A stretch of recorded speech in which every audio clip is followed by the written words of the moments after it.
So when you think about, let's say, me as a pastor, let's say 10, 15 years ago, I struggled with drinking too much alcohol. And for a time. Yeah. No one would ever know that. Yeah. If I'm not struggling now. Right. So a pastor, it is possible that a pastor at one point in his life struggled with self-control, or for a large portion of his life. And then as the Lord worked on him, his sanctification, now he's not anymore, but you can see it.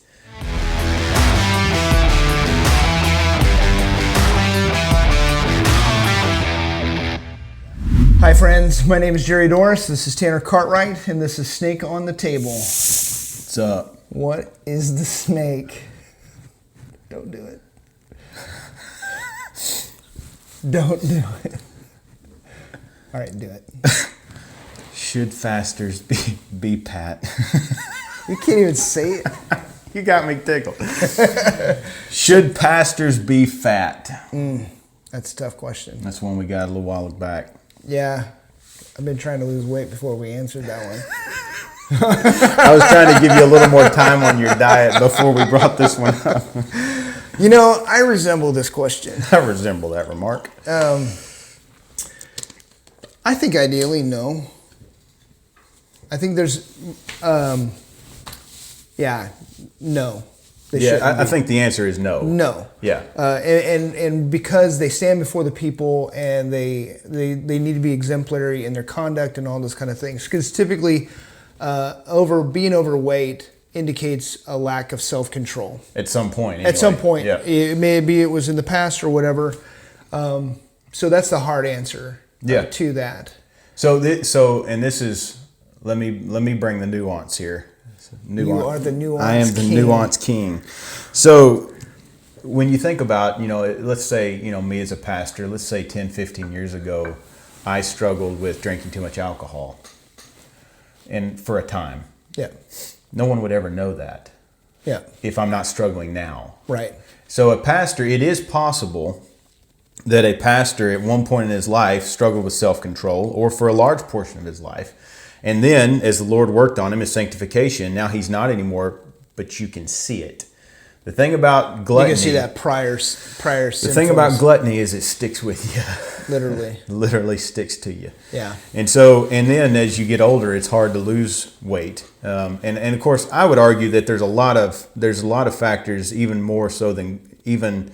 I don't think that you can get obese without gluttony being involved in some sense. But we do live in a culture where so much of our food just straight up makes people fat. Yeah. The unhealthy, the seed oils, all this garbage that people eat. People are not eating good meat and veggies anymore. And so just for example, if you look back in, videos or pictures of the 1950s and 60s and 70s, you don't have this obesity problem. No, it wasn't just an issue that they had more self-control. There is a reality of stuff in our food that is causing this problem.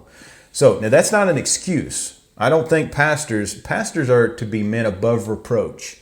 So it is hard for someone to sit in a pew and listen to their pastor preach to them about being self-controlled, about being disciplined in their lives on any issue, when they have to search for their belt. Yeah. That's difficult. And so in the same way that, if someone thinks that their pastor's drinking too much and their pastor is then preaching about self-control, it's like, you're being a hypocrite, dude. Yeah. And so, whereas you may have a fat pastor that is currently living self-controlled and disciplined, but he's got old sin that has affected him, that's affected his waistline. Yeah, so I think there's more to it. I mean, I appreciate that, and that's the hard answer, and we need to recognize that. But so not that these are our excuses, but this you see the concept of fat pastor all the way through history. You got like Spurgeon, sure, D.L. Moody. I could list a bunch of men that we would go, wow, yeah, they were a little chubby. A little tubby. Yeah. Well, and I think that comes with the office, because what are you doing? You're literally visiting homes. You're eating crumpets. You're eating, you know what I'm saying? I don't know what crumpets are. I'm just thinking of some old world 16th yeah. century pastoral You're visit. studying. You're writing. They're studying, you're writing. They're sedentary. It's a sedentary life. Or it can be. And the things that you're doing are about fellowship. So it does, I think it takes almost an extra level of control. Brother, you can eat anything you want because you're going to be out there working your tail off. But I don't. Yeah, but you're going to be working your tail off, and you can burn a lot more calories. Well, I consume maybe 4,000 or 5,000 calories in a day. Bro, if I did that, do you know how big I would be? I would fill the screen of this show right now. Sure. So there's that. I think there's some hereditary issues. Sure. So a lot of people carry it from their youth. They're bigger. Their parents, their family, especially in our culture, they've just been fed that way, literally. And so that's a problem. And I think you're going to need to factor in there are some chemical imbalances or different things that are happening. Sure. And that we just need to acknowledge that there are real reasons why people may be gaining weight. And so I think knowing your pastor, knowing his struggle with these, knowing that he, if he does have those kind of things, that's helpful. Yep. I think it's helpful. Well, and so I remember this from Jim Orrick when he came and taught one of our men's war rooms. Still my favorite war room. Yeah. Of all the war rooms we had, Jim Orrick's was just like bam. Let's have him back. I'm game, dude. But so he talked about that, just that pastors and leaders shouldn't be. I think he was talking about them being flabby, soft. Yeah. And so, I think you could bounce a quarter off my stomach right now. It's so tight. Because you ate so much, or what? Because you look like an anaconda that ate a pig. Sorry, go ahead. We always said orange on a toothpick growing up. Sure. So, but this idea that, it sounds judgmental, and for any of the pastors listening, the reality is that we need to be working on this.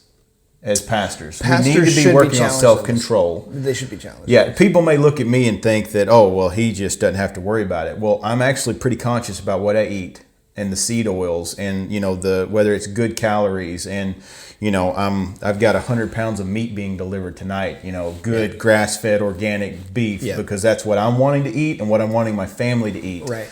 And even though I work outside and I do all that, I go to the gym sometimes. And I, not every day, but I go to the gym fairly regularly. Yeah. And I do these things. I run occasionally. I run when I'm working, just in order to keep my body in shape. Yeah.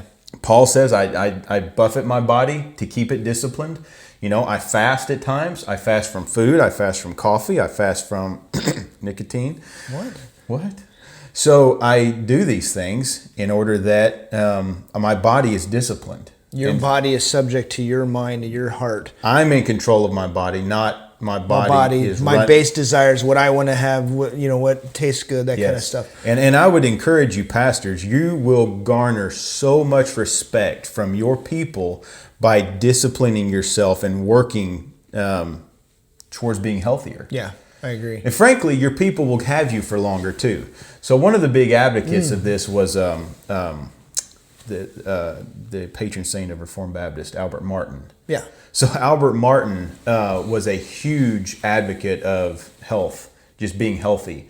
We actually have some people in our church that grew up under his ministry, and he was always fit. He just always was, and he literally almost looked like a bodybuilder, and he wasn't. Yeah. He's just always fit. He was intentional about being healthy and fit.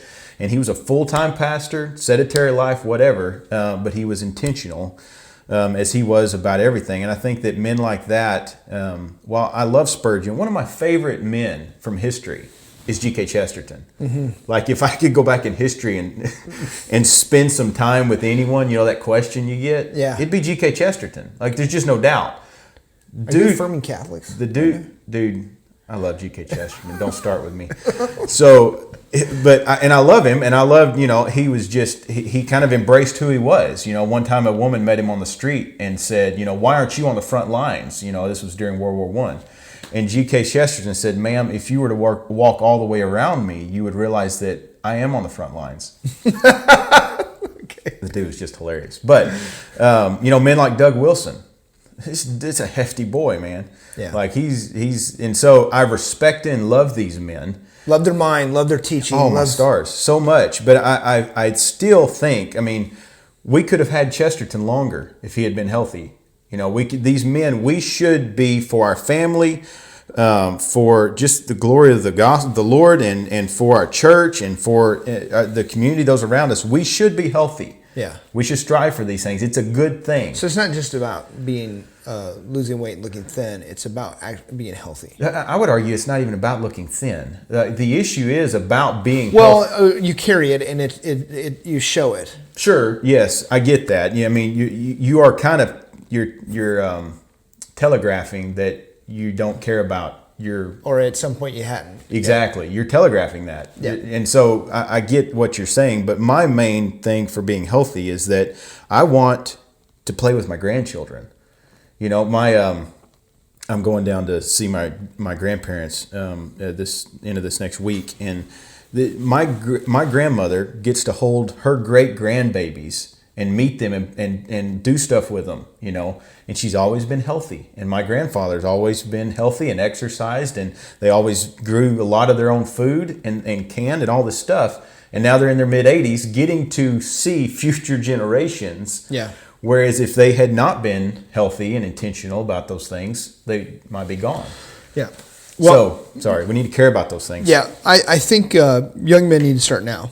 They need to be mindful of this. Exactly. Yes. Your metabolism is going to catch up with you. Shoo-wee. It's going to stop. It's never easier than right now. Right now, you keep your weight the way it should be. So because it's way harder when you're 55 to lose it. Now, I can show. Well, you get after 40, man. Your metabolism, your energy level, it's hard. You hurt. Yeah, it's harder to exercise. It's harder to do those kind of things. And it's easier to maintain. And more than likely, you're going to get into some sort of job and routine that's more sedentary. Yeah. When you get older, you're not going to be fencing when you're 55. No, I doubt it. I mean, I can't. I'll be managing crews or whatever. So your metabolism at some point is really going to catch up with you. Yep. And so just be mindful of that. You need to 100%. Stay on this all the time. Yes. So that when you get to that, older in your life, it's not an issue. Yep. I don't want to be hindered. I don't want to put things on me that hinders me. Weight is a hindrance. Yeah. Okay? So things that we're addicted to, other things, coffee, anything, can be a hindrance to us. Yeah. And we don't want those things. We want to be free to do the things that we need to do and live as long as the Lord would give us. Yeah. Amen. God's sovereign, but... All right, so let me give this is just some tips for fat pastors. Okay? Buy shirts, necklines that are bigger than your actual, like a lot. So it looks like bigger than your neck. So right now, if I did this is actually kind of tight. I can't get it. So if you have a neckline that's tight or looser, it looks like you've lost weight. Just a trick. A trick. Always wear black, right? You're always going to wear black. It's the magic color. It just covers it all up. Any other tips you might want to give for? I wasn't expecting to give tips on how to not look fat. How to not look fat in front of your congregation. I frankly, I think fasting. If we brought back fasting, it hasn't been a Christian discipline really for a long time. So just on a practical level, if you want to lose weight, here's how you do it. You need to cut the carbs. Just really cut down your carbs, and then take your intake through fats and proteins and stuff like that. Just healthy, proteins, so as you're eating meat and stuff like that, and then do intermittent fasting, meaning you will eat lunch, eat dinner, and then you won't eat again until lunch. Well, that's how Vodi Bakum lost all his weight. If you do that, just do that, you will lose weight. I'm just telling you right now, a little trick. 100%. One of my brothers lost a ton of weight in a pretty short amount of time by just doing intermittent. He didn't change anything else. Yeah. Didn't change what he was eating or how much, really. It was just, he just did. Yeah, it's not going to help you if you just gorge yourself in those big meals as well, but just eat until you're hungry. And then, but anyway, it's just some quick tip to get down. Yep. And it's different for men and women, but men, seriously, and we need to do one on testosterone. We need to do a snake on the table on T levels. Yeah. But do things to get your T up. Because if your T is low, you will have trouble losing weight. High T burns. Yeah, because your metabolism, everything's for men. It's all about T.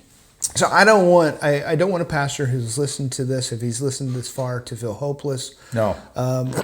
You can still be qualified, be in the pulpit, be there, but recognize that this is something that people are asking questions about, and it's something you should deal with. Well, let me ask you this: what if a pastor is overweight or not overweight or whatever, but is showing that he is not disciplined in these areas? Like, it's obvious that he's gaining weight, or You see him at the fellowship meal just gorging himself. Yeah. And that's a consistent pattern in his life. Is that man disqualified? Yeah, I don't know. I think he could be. Yeah. Yeah. He could be, because it's is he being above reproach? Yeah. Gluttony is something we need to address. No one would argue that a pastor who's drinking half a fifth every night is a man under control and is qualified to stand in the pulpit. Right. But if he's gorging himself, he's fine. It's the sin that gets a pass in our culture. It is. Well, because we're fellowship, especially as Baptists. I mean, we have grew up with it. Yeah. We have our potlucks, and it's just we feast. Oh yeah. We feast. Most of the churches I grew up in, you'd have a pastor who couldn't see his shoes, but he would go on and on about the evils of alcohol, and so that's a problem. That's a cultural problem. Yeah. And that's why I don't want to give men a pass, but the reality is that most men have grown up in a church where this has not been talked about or taught. Yeah. That's And why it's so a snake. It's a snake. It's a snake. Yeah. Don't be fat. Yeah. All right. Just don't do it. If you got a question for us, or if you want to clarify or challenge us on anything, you can write to us at snakeontheTable@gmail.com. That's it. I'll talk about it. God bless.